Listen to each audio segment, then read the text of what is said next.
What is up, everybody? Welcome back to Devy YouTube channel. I am your host, as always, Kevin Coleman, and we are back, and we're gonna be talking about 2023 rookie class sleepers. So, guys that you may not be knowing about, hey, you're just in it now. Like you're starting to dive into your draft prep. Who are some rookie sleepers out there before we know the draft capital, before we have the combine numbers that you should be looking at? A lot of people don't draft until after, but there are some of you that are in startups right now. There are some of you that do the rookie draft before all of the testing and before the actual draft. And so I think it's good to know, like, hey, where consensus not caught up to yet, who are some guys that you can get late that you can have some dart throws. So we're going to go through 5 guys in the rookie class that I think are sleepers. So hit that like button while the intro is going. You know the drill, and then we'll dive into them.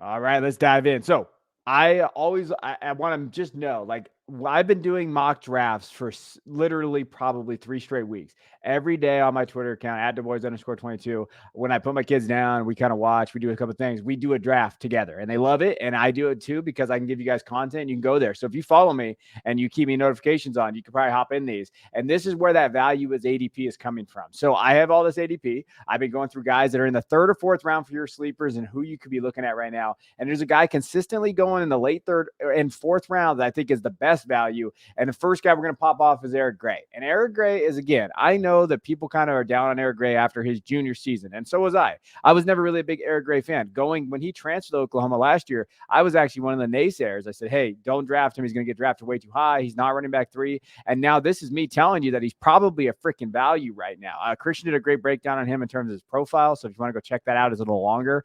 But just look at the numbers, what he's able to do in college. This last year, he was phenomenal. 213 attempts, 1,300 yards, 11 touchdowns. He added those 33 catches, 629 yards. And what we're going to do is I'm going to go through scouting, but then I'm going to give you guys some metric stuff that you should look at and just overall. So first, scouting, things that he does well. I think burst is one thing that he does well. You'll notice that about him. His 3-down ability, like he can do it all. And Oklahoma asked him to, and Oklahoma had him stay. And they had some. Javonte Barnes was a talented back. Sawchuk's a very talented back there. They had some true freshmen that could play.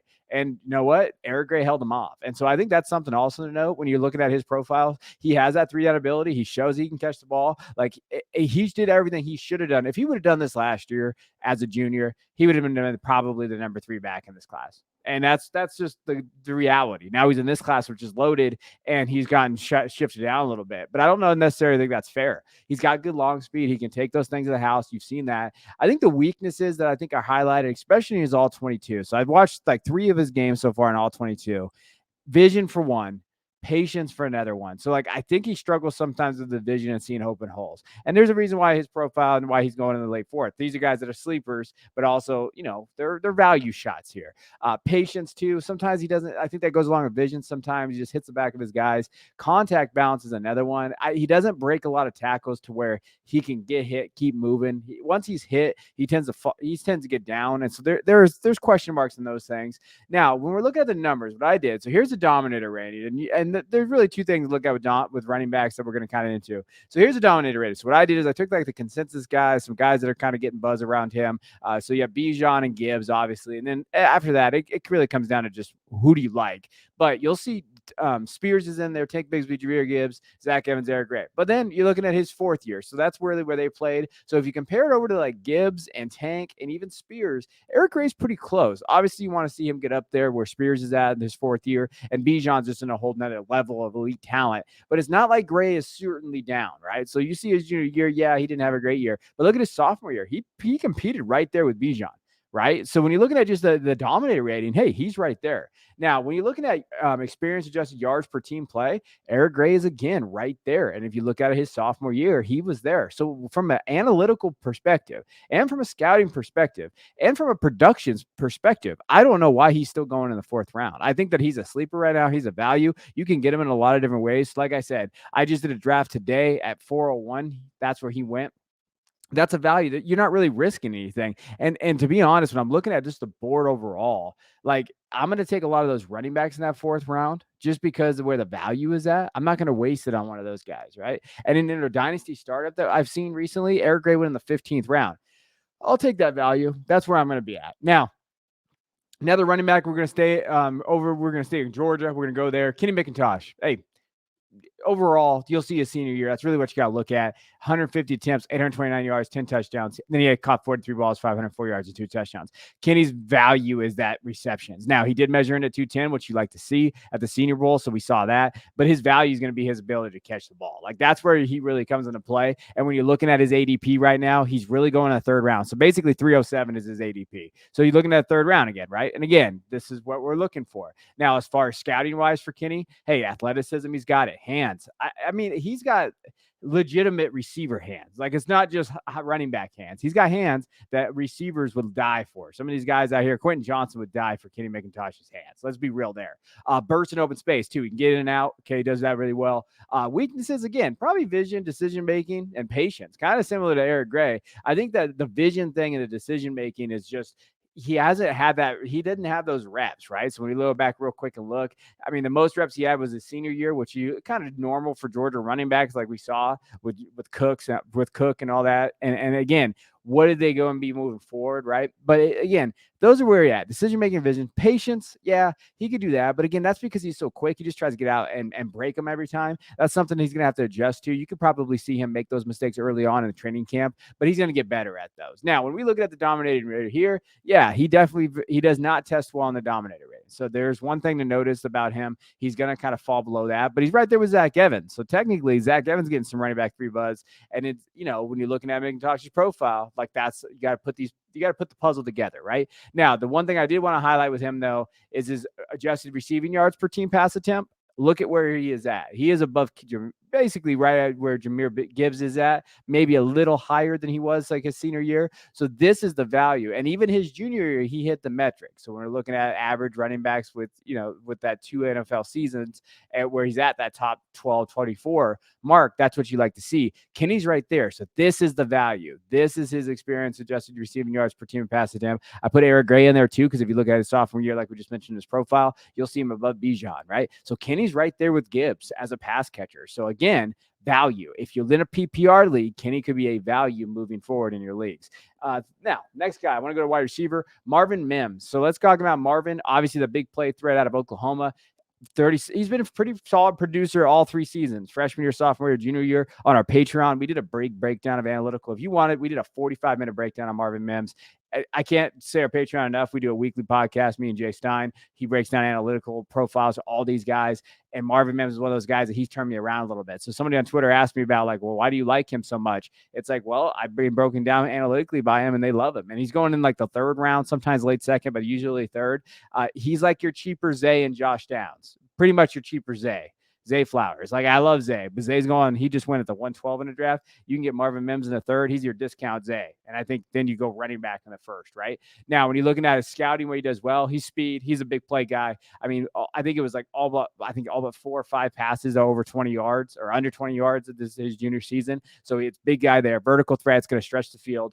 Open field agility as well, can make guys miss. He's been doing that since his freshman year. That's why he's been getting buzz since his freshman year. Now, his weaknesses, frame. I think his frame's okay. But again, what is he going to measure in at? 184, hopefully, if he's in the 170s. Now we're a little bit worried. Limited slot reps, too. He's actually more of an outside guy, but at that size, you probably want him to be split inside a little bit in the NFL. So progression-wise, what's that going to look like? And in press coverage, a lot of times he was kind of moved around so he didn't face press. You saw him basically get motioned out a lot. So there's a lot of little things, nuances about Mims that they try to hide. That could be a concern, right? Now, when we look at just a dominator rating for Mims, again, I put all the guys in there. JSN, obviously you're going to look at, JSN sophomore year, maybe Boute's sophomore year, freshman year, because we've seen that. Jordan Addison as well. Zay's right there. I mean, Mims is right above that cut line. So, and this is the thing what we were doing, me and Jay, when we were talking about him from an analytical profile, he hits pretty much every metric barely, but he still hits them.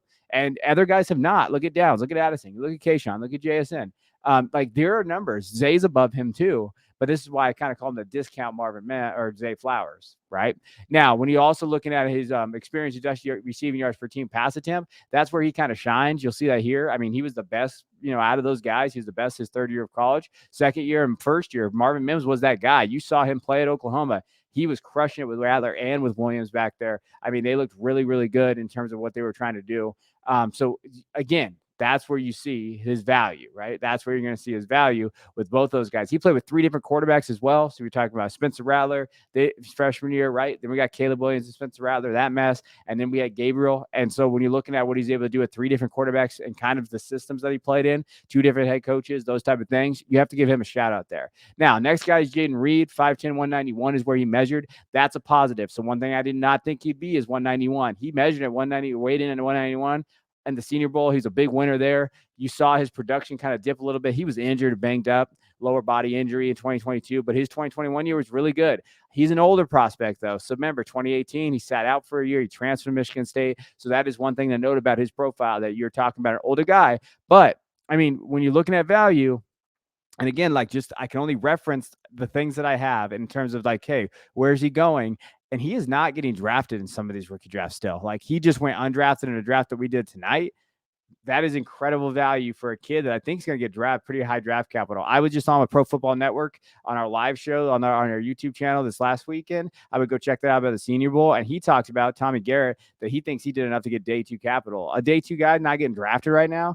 If you're in a rookie draft or if you're in a freaking dynasty draft, Jaden Reed's a dart throw at the end that you could just grab right now. Now, as far as scouting goes, yak ability, he's got that all day. And he's going to have that punt return and kick return stuff too. So if you have the points in that league in terms of your fantasy points, you're going to be wanting all that. Versatility, physical. I mean, he's a physical guy for his size. I mean, he can play. This kid can play. As a Michigan fan, I've watched him. I've been terrified of him. He's a good kid too, good dude. He's got the right attitude, those type of things. Older prospect though, so that's one. Slight frame. Again, you like it, he's at 191. The frame though, like, what does that look like, right? Inconsistent production and old in those 5 years. Like, what is that going to be moving forward? I think that's something to watch. Now, when we're putting up the numbers against him, experience adjusted receiving yards per team pass attempt, you'll see him. He's, when you're looking at Jaden, you'll see him right there. He was right there with Zay this last year. So overall, kind of in that profile where he's at. Again, dominator rating, not bad. He's right there with Josh Downs. He still doesn't hit the threshold, but it's close. And again, that's kind of what you're looking for, right? So that's what you're going to be looking for with Jaden. Even both years, it was right there. But you'll see at that production that the 3rd, 4th, and 5th year, the 5th year is not one that you really like in terms of the age. That's why he's not getting drafted in rookie drafts right now, but why he could get drafted later if he gets that draft capital. All right, last guy that I want to get into, and then we'll get out of here. Sam Laporta, tight end from Iowa. He is, again, I like a lot of these tight ends. So I'm going to say right now, Dalton Kincaid is going in the 3rd round. I didn't put him in here because he's not going to go there once he gets 1st round draft capital. But if you're drafting right now, Dalton Kincaid out of Utah, someone to kind of look at. Darnell Washington is going in the 3rd round. Luke Musgrave is going in the 3rd round. I love Luke Musgrave. Everybody that follows me knows I love Luke Musgrave. I could have put him in here too. But I think the guy that I want to make sure I highlight, because he's not getting drafted right now, the only time he gets drafted is in tight end premium, and it's the 4th round, is Sam Laporta. And I don't know why he's not getting the buzz. He would came out last year. He'd been right there, the tight end 2-3 mark. I think that he's consistently going to be a top 5 guy in this class.